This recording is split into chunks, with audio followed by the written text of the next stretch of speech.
Hey guys, Jim here. Wanted to give you guys a review of this electric bike I picked up. This is the Zoza ZA02. It didn't take me too long to assemble, but know that if you do pick it up, it will require some assembly. The front tire needs to be assembled. Both of the guards, that kind of the mud flap guards, need to be put on. The pedals, the handlebars, and then some of the electronics need to be put together for you. Not too bad. I would say assembly probably took me maybe an hour, hour and a half to put everything together and kind of go through the paces. I did a couple test drives at first just to make sure like the seat height was at a comfortable position, that sort of thing. But once I got it locked in, I have been enjoying this so thoroughly for a couple different reasons. One, electric bikes are just really fun to ride. You don't have to pedal ever if you don't want to. Now, I have been looking in the market for a while for electric bikes. Some electric bikes do require you essentially to kind of kickstart the motor to get going. This one does not. Let me show you what I'm talking about. Over here, when you basically turn on the electric bike, go ahead and press this button. That'll go ahead and actually turn on the display for you guys to see. It's basically ready to go. It is in kind of like first gear. So if I'm not gonna do it now, but if I just hit this throttle, it's just gonna go, that's it. I was gonna walk you through some of the other features as well, just to kind of explain why I think this is really nice. So if you are riding and you want the assist, you set the speed to what assist you want. There are 5 kind of gears, 5 being the sportiest, 1 being a very light assist, 0 being completely off. If you just want to use this as a regular bike and stick to the traditional manual shifter, you can there. It's super easy to just kind of shift through all of the gears as you need. You have your front and rear brakes as well. And you also have lights here. I'll go ahead and turn the lights on so you can see. There is an LED light here in the front. There is also an LED light in the back, which is really nice for night racing or riding around. Hopefully that comes in okay. And then it also actually has a horn. We're gonna blast the horn. My neighbor's gonna love me for this. It's got a nice electric horn to it as well. So it's pretty loud, and it does kind of operate as like a light version of a moped. But going back to the screen for a minute, super easy. Basically, if you want to start an assisted ride, you go ahead and just set it to what you want. And then you start pedaling, and it will start to help you pedal, eventually reaching a certain top speed, at which point it'll just kind of maintain that speed. If you don't want that, and like I said, you want to just treat it like a traditional car, you just flip that lever down, give it some throttle, and it'll take off. Now, you can see I've been driving a little bit. I'm right up to 5 miles. I don't think I've pedaled like twice, honestly.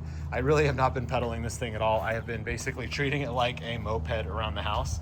And that's fine. I got a lot of streets and stuff that I can connect through, and I don't have to get on the main road. But if you want to, obviously, just be safe. I did pick up, and I do recommend, at a minimum, you get a pair of nice gloves, preferably ones that have enhancements on the wrists and on the knuckles for a spill, and you definitely want a helmet.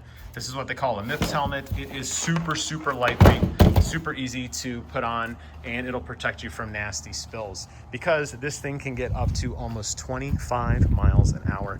I've maxed it out going downhill at about 28 just to see, and it is ripping. And I mean, it's obviously a secure frame. I haven't had any issues. It's not like I'm afraid I'm gonna topple over or anything like that. But in the event somebody cuts out in front of me, or in the event, I don't know what it would be. In the event I had to go for a spill, anything over about 15 miles an hour is gonna leave some scars for sure.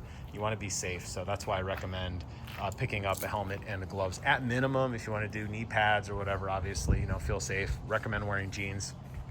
A couple other nice features of the bike. You'll notice here, I have not actually installed the water bottle holder on it. You can if you want to. There comes with a little plastic insert to screw on. I'm actually going to do something else. I have a really cool idea in mind for a different type of little ornament there. And it also comes with a pretty secure railing on the back if you want to strap down anything for transport, like a little radio or a little basket or something like that. You could do that as well. Kickstand works great. I haven't had any issues. This thing is heavy. It is almost 80 pounds. As a result, you're going to you're gonna feel it on the brakes. You know, a lot of times on brakes, you know, they recommend you hit one brake before the other. It's kind of like a front and rear brake. You're gonna probably wanna hit both brakes on this because it does take a long time to slow down. Even completely locking both brakes, it does take time to decelerate. Obviously because if you're going fast, but also because of the weight. You know, those lightweight bikes you see that people do when they go on road trips, or like kind of cross country or like Ironman or whatever, those bikes that you can pick up with a finger. This is not that bike. So keep in mind, you're gonna have to have a little bit more stopping distance. I'll wait to see how the tire wear and the brakes wear over time, but for now it has been nothing short of awesome. One last thing to point out before I wrap up this quick review for you guys. The adjustments on the seat, super easy. You just pop this thing out and the whole seat comes up and down. And then additionally with the handlebars, super easy. Just loosen the screw, the handlebars come up and down, very easy as well. I've had no issues in terms of adjusting and finding a height that works for me. I'm sure you'll find a height that works for you. But if you're looking for something, you know, and you don't want it to, you know, this was, it wasn't cheap, but this is definitely not the highest one they make. But if you're looking for something to have fun and kind of get into an entry-level electric bike, look no further than the Zoza ZA02. I will be doing more videos on this too. I'm gonna do a camera mount and we're gonna do some blogs and have some fun with that. But for now, that'll wrap up today's review. I hope you found this interesting and informative, and that's all I got for now. So take care of yourselves and thanks so much for watching. Bye-bye.